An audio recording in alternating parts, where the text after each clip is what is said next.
સરસ મજાની વરસાદની ઠંડી ઠંડી મોસમ છે અને હાલમાં જ મારા ઘરે મેં સૂપ મેકર વસાવ્યું છે.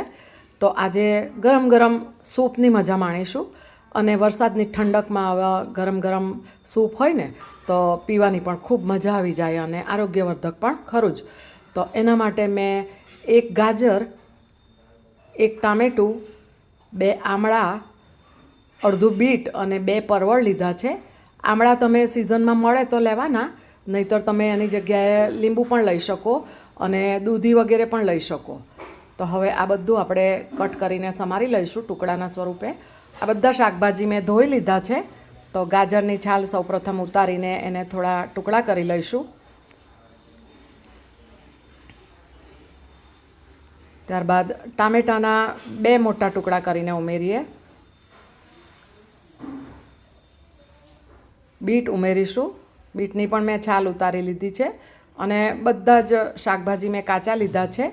આ આમળા છે, બહુ સરસ મળે છે. આ કોઈક વાર સિઝન ન હોય ને ત્યારે પણ આમળા તમે માર્કેટમાં શોધો ને તો મળી આવે છે.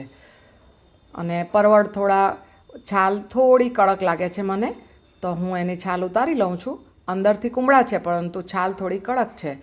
તો 2 પરવળને આ રીતે મોટા ટુકડામાં કટ કરી લીધા. હવે આ બધા શાકભાજીની સાથે એક ટુકડો આદુનો લીધો છે અને ½ ટીસ્પૂન જેટલી લસણની પેસ્ટ છે. તમે 5 થી 6 કળી લસણ પણ લઈ શકો. હવે આ સૂપ મેકર છે તો એની અંદર સૌથી પ્રથમ આપણે આ શાકભાજી ઉમેરી દઈએ અને ત્યારબાદ પાણી ઉમેરીશું. લગભગ 2 થી 2.5 કપ જેટલું પાણી ઉમેરીએ. આ જીરા પાવડર છે તો ½ ટીસ્પૂન જેટલો ઉમેરીશું.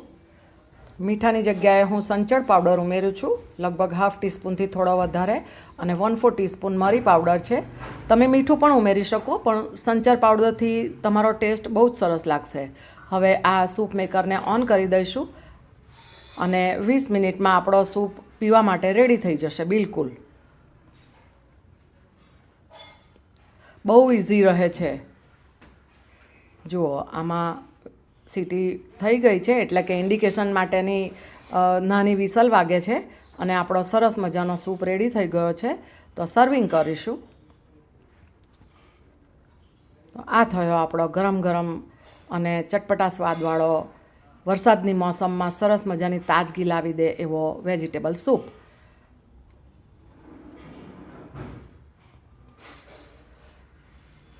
આશા છે કે તમને ગમશે અને તમારું ધ્યાન રાખજો અને આવજો.